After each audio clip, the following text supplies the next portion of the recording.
격주 목요일마다 만나는 시간, 노무현으로 읽는 오늘의 정치, 다시 노무현입니다. 김종민 의원, 허성무 의원 두 분 오늘도 나오셨습니다. 안녕하세요. 네, 안녕하세요. 네. 오늘 주제 직접 선정해 오셨죠? 네. 네, 뭐죠? 예, 부동산 정책이죠. 네네네. 자, 부동산 정책. 노무현 정부의 부동산 정책과 이재명 정부의 부동산 정책을 대입해서 한번 저희가 보고 그다음에 향후 과제까지 한번 점검을 해보겠다 이런 것 같은데, 먼저 현재 이재명 정부의 부동산 정책 어떻게 보시는지 그 평가부터 한번 들어보겠습니다. 예, 이재명 정부의 부동산 정책 지금 국민들한테 굉장히 호소력을 가지고 있죠. 그리고 신뢰도가 점점 높아집니다. 그리고 그것이 대통령 지지율로도 지금 좀 연계가 되어 있어서 지지율이 상승하는데 한 요인으로 작용하고 있다고 봅니다. 핵심은 보니까 이제 투기 수요는 확실하게 차단하겠다. 네네. 그리고 금융을 통해서 관리를 잘 하겠다. 그리고 수도권 그리고 서울 시내의 공급을 통해서 균형을 맞추어서 관리해내겠다. 이런 뭐 좀 핵심적으로 정리가 되는 것 같습니다. 그 과정에서 대통령의 워딩이 아주 실시간으로 나오고 또 선제적으로 나와서 이 정책에 반대하거나 반발하거나 또는 기득권을 유지하고자 하는 사람들을 선제적으로 좀 제압한다거나 또 언론의 부당한 논리 또 기득권 보호 논리들을 대통령이 강력한 논리로 먼저 이렇게 제기함으로써 국민들에게 굉장히 정책에 대한 신뢰성, 일관성 이런 걸 좀 심어줘서 이번에는 어느 정도 될 것 같다 하는 그런 믿음이 좀 커진 것 같습니다. 그런 의미에 있어서는 굉장히 좋은 시그널이라고 생각합니다. 지금까지 수십 년간 반복됐던 실패는 네. 그런 어떤 그 논리들 반대하는 이야기들의 정책이 흔들리거나 또는 그 정책 당국자들의 의지가 약해짐으로써 오히려 투기 세력들이 또 발언할 수 있는 그런 기회를 많이 줬는데, 이번에는 오히려 그걸 반대로 강력하게 억제해내는 일관된 모습들 그리고 강력한 의지 이런 것들이 성공의 길로 좀 접어들어가는 것이 아닌가 이렇게 일단 평가가 됩니다. 여론조사에 나타난 이재명 정부의 부동산 정책에 대한 지지도는 생각보다 훨씬 높습니다. 지금 그런 상황인데, 기본적으로 우리가 민주정부 하면 좀 아픈 역사들이 있어서인지 부동산은 함부로 건드리기 어려운 주제, 기득권의 반발도 심하고 그리고 보수 여론, 특히 표심에 있어서 과연 특히 수도권에 있어서 도움이 될까 뭐 여러 가지들이 중첩되는 구조적인 문제다 보니 접근하기 어려웠던 것이 사실입니다. 그렇죠? 사실은 이 부동산 정책 뭐 있을까 이러면은 될까 하는 이런 그렇죠. 걱정들이 네, 먼저. 네, 네. 그래서 누구가 먼저 이런 정책을 말하기가 부담스러울 정도로 힘들어했던 게 사실입니다. 왜냐하면은 그동안 쭉 실패의 과정들을 겪고 있었고, 또 보수 정권이 들었으면 빚내서 집 사라, 비투하라 이렇게 이야기를 하다 보니까 이 오르는 것에 대한 또 그리고 막연한 기대 심리 그리고 투기에 대한 이런 그 너무 컸기 때문에 이것을 제압할 수 있는 제대로 된 정책이 과연 있을 것인가, 그리고 있다 하더라도 그것을 추진할 의지나 강력한 그런 뒷받침이 가능할 것인가 하는 것에 대한 이제 걱정과 의심 때문에 쉽게 주장할 수가 없었죠. 그럴 만큼 무대책이다라고 생각을 했는데, 이재명 대통령께서 워낙 강력하게 그리고 선제적으로 그리고 심지어는 모범적으로 자기가 1998년에 살던 집까지 팔아서 이렇게 나오니까 신뢰도가 굉장히 높아졌다 이렇게 봅니다. 대통령 메시지의 일관성도 지금 계속해서 되고 있는 것 같습니다. 예, 지금 부동산 문제에서는 일관성이 되게 중요한 문제인데, 네, 이재명 대통령이 그 점에서 국민들에게 설득력을 보이고 있잖아요. 그리고 시장도 거기에 대해서 상당히 주목하고 반응을 하고 있는 것 같고, 근데 이제 대통령 개인의 어떤 의지라든가 일관성 면에서는 네네. 그 전에 전임 대통령도 다 별 차이는 없었어요. 단지 이거를 해나갈 정책 기술적인 그런 역량이나 아니면 상황 이런 것들이 되게 중요한데, 지금 이재명 대통령의 이 부동산 메시지가 갖고 있는 어떤 차별성 중에 하나는 이재명 대통령 리더십의 캐릭터가 있습니다. 네네네. 이분은 그동안에 정치하는 걸 보니까 뭐 되게 어려운 문제도 되게 집요하게 끝까지 밀고 간다. 그런 이 정책적인 투지 이런 것들에 대해서 이제 시장과 국민들이 그쵸, 믿음을 되게 주는 것 인식이 돼 같아요. 있거든요. 네. 네네. 그런 리더십의 캐릭터도 되게 중요하고 또 하나는 이제 지금 민주당 여당이 지금 거의 170석 가까운 이제 압도적인 의석을 가지고 있잖아요. 그리고 여당과 대통령과의 관계가 상당히 정책적으로 호흡이 맞고 같이 돌아가는. 뭐 예전에 이제 의석수가 많아도 노무현 정부 때는 이제 열린우리당이 되게 이제 자유분방해가지고 그래도 노무현 과반이었잖아요. 대통령하고 잘 호흡이 안 맞아서 노무현 대통령의 리더십이 아무리 강하게 나가도 저거 뭐 여당에서 별로 호응을 안 한다 이래버리면 이게 백약이 무효거든요.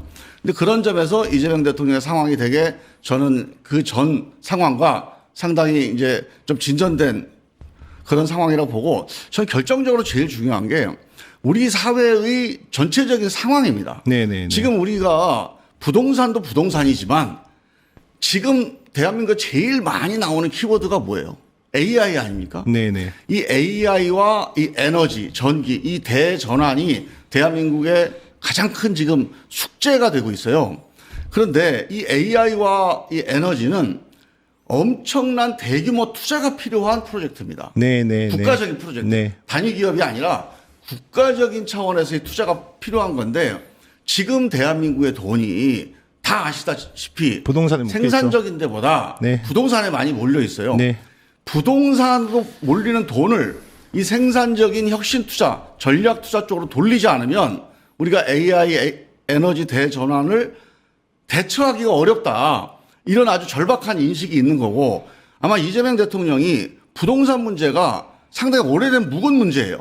묵은 과제지만 그리고 또 많은 국민들이 야 저거 될까? 뭐 임기 초에 괜히 저거 붙었다가 괜히 대통령이 또 뭐 좀 상처받으면 어떡하나 이런 걱정들을 하고 있는데 되고 안 되고를 떠나서 이 문제에 대해서 물꼬를 돌리지 않으면 우리가 AI 에너지 대전환 시대를 제대로 대처할 수 없다. 이런 비상한 인식이 좀 깔려 있다고 저는 봐요. 그래서 이 점은 우리 사회가 전체적으로 이게 되냐 안 되냐 이게 이재명 대통령 개인의 어떤 정책적인 성패 이렇게 볼 문제가 아니고 여기에서 부동산 관련된 이 유동성의 물길 이 돈의 흐름을 제대로 생산적으로 돌려놓는 계기를 맞으면 우리가 AI 에너지 대전환의 이 글로벌 이 트렌드에 이 파도에 우리가 제대로 대응할 수 있는 엄청난 기회를 만들어내는 겁니다. 그런 점에서 이 부동산 대책을 단순히 정부나 아니면 무슨 뭐 민주당이나 뭐 진보 정책이다 혹은 뭐 이재명 대통령의 무슨 뭐 전략적인 선택이다 이렇게 볼 게 아니고 정말 내셔널 아젠다로 함께 좀 힘을 모으고 관심을 모아나가는 반드시 해결하자 이렇게 사회적 에너지가 결집되는 게 저는 필요하겠다 이렇게 생각합니다. 제가 김종민 의원께서 시선을 넓혀 주셨어요. 약간 부동산 문제 또한 복잡하고 구조적인데 단순히 그렇게 보지 말고 또 앞서서 코스피가 뭐 5천뿐만 아니라 6천까지 넘는 등 그걸 눈으로 확인했지 않습니까? 그렇기 때문에 부동산에 묶여 있는 특히 투기에 묶여 있는 돈을 생산적 금융 투자도 넓히고 그 투자의 대부분은 AI와 에너지로 간다 이렇게까지 넓혔는데 어떻습니까? 예, 뭐 당연하고요. 그렇게 이제 국가의 자본이 어떻게 이렇게 성장해 나가느냐를 뭐 개인의 자본 성장도 마찬가지고 지금까지 부동산 투기 쪽에 많이 몰려 있던 것을 이제 더 생산적인데 또 미래로 이렇게 투자해 나가는 방식으로 물꼬를 터주는 거죠. 그 중에 이제 우리가 대부분의 사람들은 자본시장을 통해서 투자할 수밖에 없습니다. 네네. 그 자본시장의 대표적인 게 저축을 통하거나 아니면은 주식을 통해서 이렇게 가는데 정시로 몰린 거죠.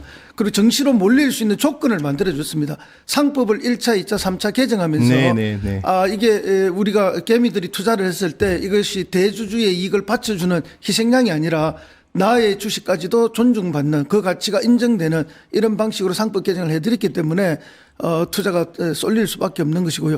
그런 자본시장 개혁만 해도 저희들이 4,000포인트까지는 갈 거라고 예측을 했고 거기에다 실적이 받쳐주면 5,000포인트는 가능할 것이다. 이게 대선 전에 저희들이 예측이었고 그래서 5,000 시대 공약을 내세웠던 건데 실적은 뭐 반도체라든지 자동차 그다음에 조선 그리고 방산 등에서 탄탄히 받쳐줬거든요. 네네네. 그래서 5천 시대가 열렸고 물꼬가 잘 트인 거죠. 그러나 그 위에 또 인식의 변화가 또 하나 있다고 봅니다. 이 부동산의 공공성, 주택의 공공성 문제에 대해서 과거 노무현 대통령 때보다 사람들의 인식이 좀 더 커졌다. 왜냐하면 너무나 가격이 많이 올랐고 가계부채도 너무나 많아지면서 우리 청년들의 좌절감이 너무 커졌죠.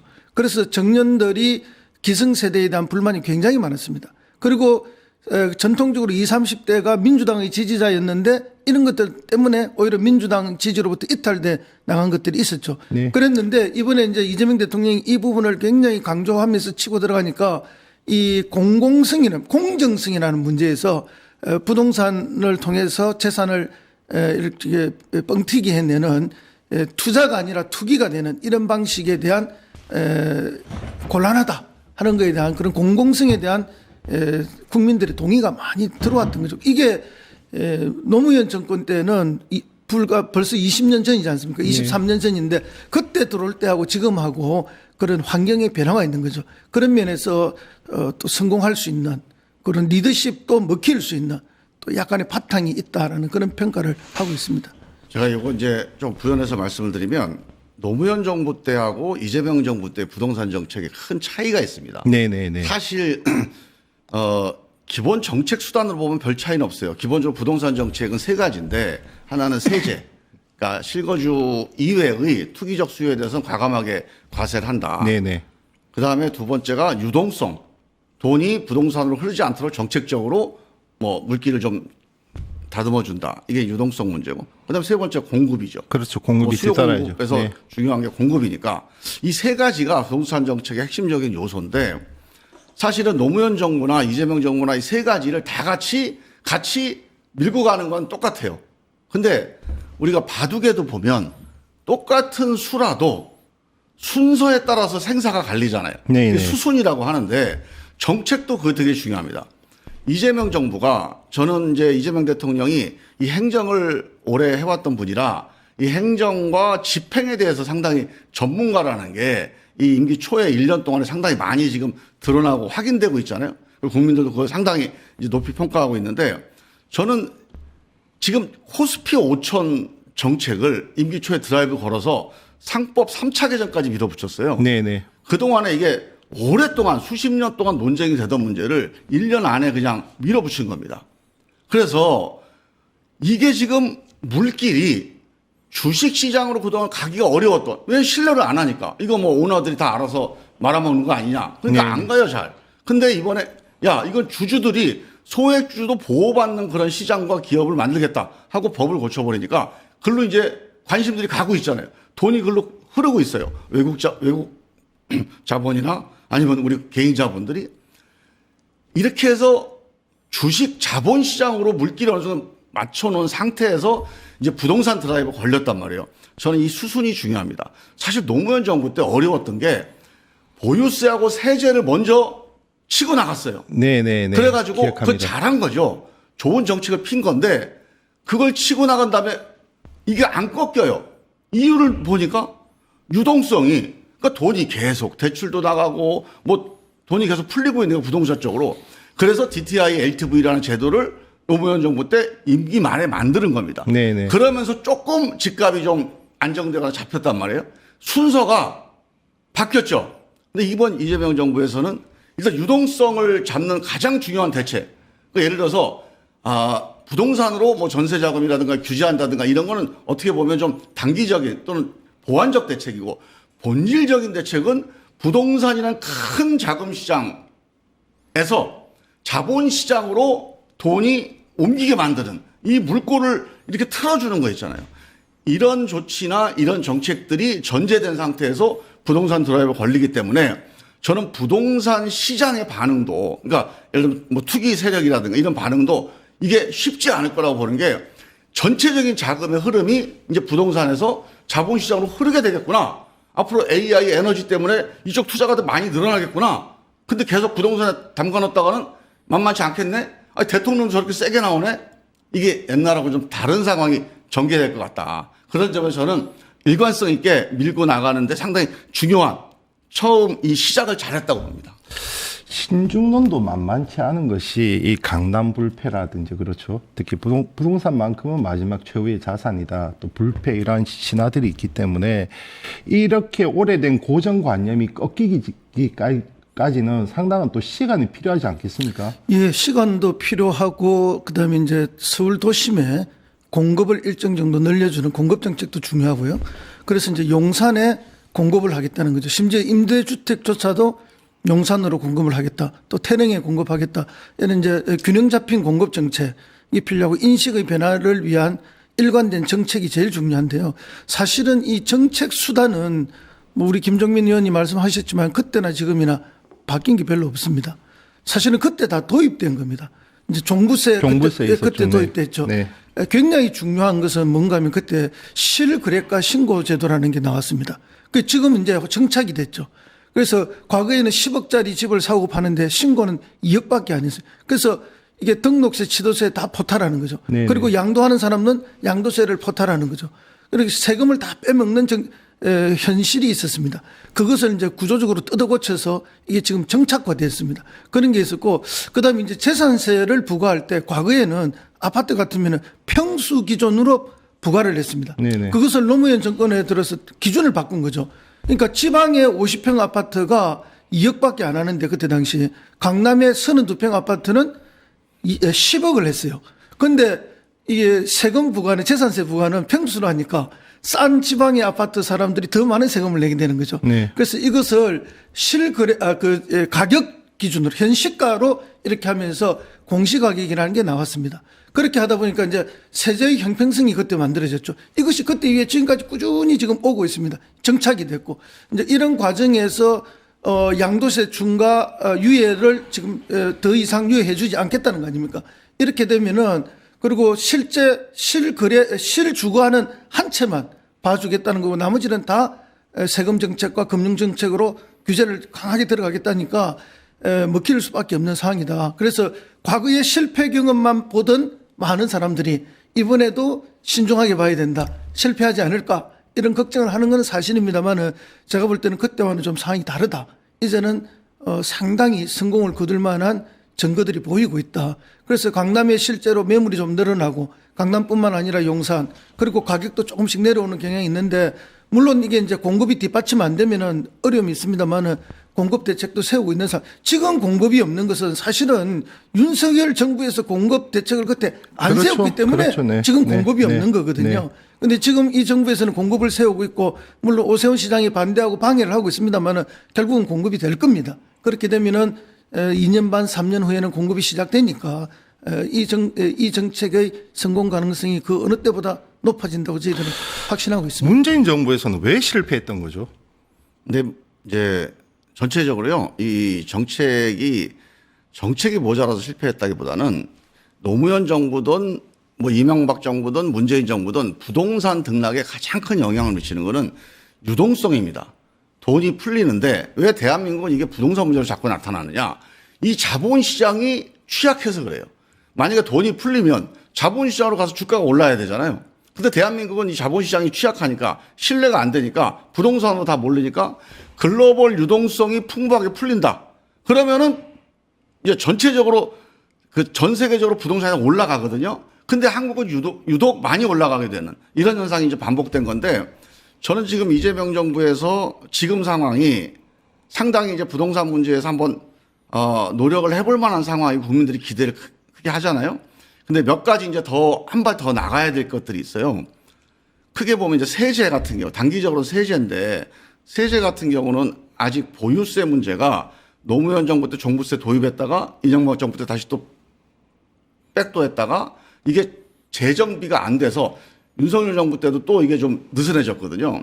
그래서 사실은 이 보유세 문제에 대해서 한번 정리정돈을 해야 되는데 정책 기술적인 판단이 되게 중요합니다. 네네. 자, 노무현 정부 때 이 보유세가 종부세가 처음 도입되면서 저항이 심했어요. 그랬죠. 그 이재명 정부 때 다시 이명박 정부 때 뒤집어졌는데 그 이유가 이 정책 자체가 잘못되거나 조세 형평에 어긋나거나 무리하거나 그게 아니고 예를 들면 100만 원을 벌던 내던 사람이 갑자기 1000만 원을 내년부터 내야 돼요.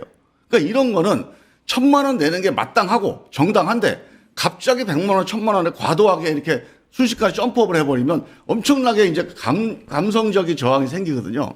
그 예를 들면은 100만 원, 1000만 원으로 많이 올라가야 된다면 이거를 뭐 단계적으로 뭐 3년이라든가 5년이라든가 이렇게 단계적으로 증진시키는 걸 이미 법제화 시켜 놓으면 올라가는 거는 기정사실인데 저항을 조금 더 줄일 수 있는. 그다음에 두 번째가 이제 소득이 없는데 갑자기 1000만 원을 낸다. 그래서 그때 뭐 조선일보나 이런 데 많이 나왔던 게 그런 뉴스예요. 아니 지금 은퇴해갖고 돈은 없고 집 한 채 있는데 갑자기 1000만 원, 2000만 원 어떻게 내냐. 그래서 그때도 이미 이제 그런 그 문제점이 발견돼서 나중에 사후에 이제 대책이 세워졌지만 이런 이제 납세 이연제도. 자, 내가 돈이 없다. 그럼 나중에 이거 상속할 때나 집 팔 때 그때 다 쌓아놓다가 그때 수익이 생기면 그때 내는 걸로 하자. 이런 식으로 여러 가지 정책 기술적인 보완책들을 전제로 해서 보유세를 강화하는 게 되게 중요하다.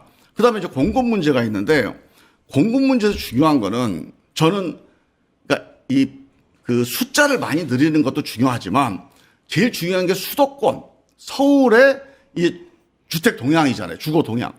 핵심이 인구의 변화가 되게 중요합니다. 네네. 노무현 정부 때도 되게 나중에 임기 말에 어려웠던 점이 야 알고 보니까 이게 1인 가구가 늘어나는데 여기에 대한 주택 공급 대책이 부족했구나. 이게 그때 국토부의 이제 건교부죠. 건교부의 그때 자성이었어요. 지금도 인구 변화에 맞춘 주택 공급이 되게 필요한데 제일 중요한 게 젊은 사람들의 주택 수요입니다. 소형 주택들. 근데 이 사람들의 주택이 이걸 외곽에다가 신도시에다 지어놓으면 젊은 사람들 거기 갑니까? 그냥 원룸이라도 도심에 살아요, 젊은 사람들이. 도심지 역세권의 재개발, 재건축, 그리고 이제 층수를, 용적률을 좀 높이더라도, 용적률은 이거 이제 공공이 갖고 있는 자산이니까 여기에 역세권의 재개발을 통해서 청년주택을 대대적으로 공급하는 거. 이게 전체적으로 주택정책에서 인구 변화에 맞춘 중요한 정책이다. 그리고 마지막 한 가지 말씀드리고 싶은 게 균형 발전입니다. 우리가 세제, 유동성, 공급 이 세 가지는 직접적인 부동산 정책이에요. 근데 부동산 문제는 갑자기 1, 2년, 2, 3년 안에 정리가 되거나 변화가 되질 않아요. 되게 장기적인 이제 텀이 필요한 정책인데요. 결과적으로는 균형 발전 문제에서 물꼬가 터지면 부동산 투자하라는 사람들이 야 10년 있다가 세종시로 사람들이 이사 가네. 아니 5국 3특이라고 그래서 대구도 가고 부산도 가고 대전도 가네. 광주도 가네. 야 이거 서울에 집 사놨다가 힘들겠다. 이런 장기적 전망을 바꿔줘야 되거든요. 지금 대통령이 갑자기 대전 충남 통합하자, 광주 전남 대구 경북 통합하자고 들고 나온 이 5국 3특이 엄밀한 의미에서 보면 장기적인 부동산 정책입니다, 이게. 그래서 이 점을 특히 세종시 같은 거 있잖아요. 세종시가 중요한 게 제가 세종시 의원이라서가 아니라 노무현 이후에 20년 동안 세종시가 가다 말다 이랬어요, 지금. 노무현 정부 때 부동산 정책이 야, 균형 발전해서 전국으로 흩어진다. 서울이 지금 힘들겠다. 그랬는데 갑자기 세종시가 이게 위헌 판결 내버렸어요. 아, 이거 안 가는구나. 그러면서 흔들려 버린 거거든요. 지금 세종시 같은 경우도 대통령이 강한 의지를 가지고 행정수도 가자. 대통령실 가겠다. 이렇게 밀어붙이고 있잖아요. 이거를 빨리 조기에 가시화시키는 게 당장 세종시가 인구 유입 요소는 얼마 없더라도 아, 앞으로 대한민국 지도가 바뀌겠구나. 그거를 보여주는 가장 상징적인 게 세종시입니다. 세종시에 정부가 수립했던 계획, 정부가 밀어붙였던 계획이 실제로 실천된다는 걸 빨리 보여주는 게 전체적인 대한민국의 균형 발전 흐름을 가시화시키는 되게 중요한 정책이다. 이 점을 꼭 좀 강조하고 싶어요. 김종민 의원이 이렇게 바뀐 거 보니 이재명 대통령이 잘하긴 잘하나 봅니다. 그렇죠. 그 추가로 좀 더 말씀드릴 게 세종시뿐만 아니고 이재명 대통령이 최근에 말씀하신 게 혁신도시 통근버스 없애라, 주말 통근버스 없애라 이런 이야기 하셨잖아요. 그게 뭔가 하면 결국은 혁신도시에 집 지어놓고 건물 짓고 이렇게 있지만 주말 되면 텅텅 비고 인구가 많이 늘어나지 않고 이렇게 되니까 그런 편의성을 이제는 중단함으로써 오히려 인구가 제대로 혁신도시로 유입되게 해주자 이런 뜻이 바로 이제 저런 표현의 또 다른 표현이거든요. 근데 이제 실제로 그 뭐 5년, 10년, 20년을 내다보는 균형 정책을 하려면은 균형 정책의 핵심은 산업의 균형 배치입니다. 네네. 이게 가장 효과가 큽니다. 지금 모든 첨단 산업이나 미래 산업이 수도권으로 집중되고 있습니다. 물론 뭐 교육은 옛날부터 집중돼 있습니다. 네네. 그러다 보니까 블랙홀처럼 수도권으로 몰려들어오고 수도권은 대기 수요가 많아지니까 결국 부동산 투기가 일어날 수밖에 없는 근본적인 구조를 갖고 있는 거죠. 그렇다면 산업의 균형 배치를 통해서 이걸 분산시켜줘야 됩니다. 그게 출산율을 높이는 데도 제일 효과가 있고 인구 배치에도 제일 효과가 있습니다. 미래 산업을 지방으로 배치해야 됩니다. 그래서 김종민 의원하고 제가 최근에 하고 있는 게 반도체 트라이앵글 네. 논의를 지금 같이 하고 있는데요. 영남권과 호남권으로 미래 산업들을 균형 있게 배치시켜 내므로써 국가의 균형 발전 그리고 대책 없이 오르는 부동산을 더 이상 이것이 투기의 대상이 되지 않도록 만드는 그 미래의 가치가 지방에도 골고루 배분되는 이런 구조를 만들면은 이건 해결될 거라 보고요. 그런 면에서 지금 대통령이 굉장히 지혜롭게 잘 대처하고 계시다 이렇게 봅니다. 마지막으로 하나 질문드리겠습니다. 방금 말씀하신 이제 균형 발전까지 지금 주제가 옮겨와서 다시 본 주제에 좀 넘어가서 부동산이든 자본시장이든 기본적으로 심리가 결정하지 않습니까? 심리가 결정하는데 기본적으로 뭐 양도세 중과 유예 역시 저러다 말겠지 했는데 이번만은 좀 틀린 것 같아요. 정말 해내겠다, 할 수 있겠다 이런 심리가 작동하다 보니 지금 이러한 자본 흐름이 이제 무브가 이동이 되고 있는 것 아니겠습니까? 그것이 바로 정책의 신뢰성 같은데요. 그렇죠. 정책의 신뢰성과 일관성이고 그것을 제일 실천하는 사람이 대통령 본인이죠. 스스로가 그렇게 하고 있지 않습니까? 그래서 얼마나 이 정책을 비꼬고 비아냥거리고 이 정책이 좌절하길 바라면서 공격하는 게 국힘이고 국힘의 가장 대표적인 분이 장동혁 대표 아닙니까? 그러면서 마지막에 한 한마디가 이거 아닙니까? 대통령 집 팔면 나도 팔겠다. 대통령이 정말 팔아버리잖아요. 이제 그런 대통령의 강렬한 의지, 꺾이지 않는 일관성 이런 것들을 표명하신 거거든요. 그것이 시장에 주는 시그널이 굉장히 저희는 크다고 봅니다. 그렇기 때문에 이번에 이 부동산과 관련된 대통령의 일관된 모습은 예전과는 좀 다르다. 그리고 이제 공격하던 사람의 공격의 강도는 비슷했지만 그것이 먹히는 거는 전혀 다릅니다. 지금 과거처럼 안 먹혀요. 그거 이제 벌써 시장의 반응이 다른 거죠. 과거에는 막 조중동이 네, 공격하고 뭐 TV가 공격하고. 근데 언론 지형도 많이 바뀌었습니다. 그 야당에서 공격하고 이러면 순식간에 흔들렸고 구체적인 거로 우리가 이런 말이 있지 않습니까? 집 없는 사람이 아파트 큰 자산을 가진 사람 세금 걱정을 종부세 걱정을 해줬고, 그죠? 가난한 사람들이 재벌 걱정을 해줬던, 재벌의 부동산 걱정을 해줬던 그런 식의 전도된 가치와 여론이 이제는 더 이상 먹히지 않는 시대가 왔고, 또 특히 20, 30대는 이 공정성의 문제에 굉장히 민감합니다. 그게 20년 전하고 지금 상황이 바뀐 거죠. 그러니까 이 부동산, 주택의 문제를 젊은 층에서 공정성의 문제로 보고 있고, 물론 노무현 대통령도 이재명 대통령도 다 그런 공정성의 문제를 보고 접근했지만 이번에 더 호소력이 있는 것은 이 젊은 세대들의 의식이 각오가 많이 바뀌었다. 그렇게 봅니다. 한 가지만 좀 추가드리면요. 네. 지금 이제 마지막입니다. 자본이나 부동산이나 중요한 게 심리라고 그러셨잖아요. 네, 네. 근데 사실 그 말은 틀린 말입니다. 심리가 중요하다는 얘기는 왜 나왔냐면 다른 중요한 게 있는데 알고 보니까 심리도 중요하다 해서 나온 얘기고 네, 네. 부동산 시장이든 자본 시장이든 근본적으로 중요한 건 수익입니다. 수익이 나느냐 안 나느냐가 이 시장의 흐름을 좌우한다고 봐요. 그렇죠. 핵심이 자본 시장이 수익 나는 시장으로 만드느냐 아니냐가 이 큰 흐름에 결판을 내는 거예요. 그래서 저는 지금 우리가 AI 대전환 또는 에너지 대전환 이 첨단 산업 시대에 대한민국 산업, 전략 산업, 그리고 혁신 투자 이런 것들이 활성화돼서 이 자본 시장이 수익 나는 시장으로 안정적으로 그래서 공공 자금이든 또는 개인 자금이든 이쪽으로 물꼬가 가도록 만드는 게 이게 이재명 정부의 기본적인 정책이고 그게 국민성장 펀드를 만든 기본적인 취지거든요. 이 정책의 큰 줄기가 성공하게 되면 저는 부동산 100% 잡힌다. 그렇게 봅니다. 당으로 복당하셔야 될 것 같은데. 제가 옆에서 늘 복당을 권유하고 있는데요. 때가 오겠죠. 네. 지금까지 다시 노무현, 허성무, 김종민 저 두 분과 함께 했습니다. 감사합니다. 네, 감사합니다. 저희는 내일 오전 7시 50분 다시 돌아오겠습니다. 오늘도 행복한 하루 되십시오. 감사합니다. 유튜브 구독하고 실시간 채팅과 댓글을 남기시면 매일매일 7,000TTCO를 드립니다. 참여 방법은 통통물 어플을 다운로드하고 회원가입과 로그인을 해주세요. 마이페이지에서 나의 회원 고유 번호를 복사해주세요. 유튜브 구독 후 실시간 채팅이나 댓글창에 고유 번호를 한 번만 입력하면 준비 끝! 지금 유튜브 채팅과 댓글 쓰기 참여하고 실천 TTCO 받아가세요.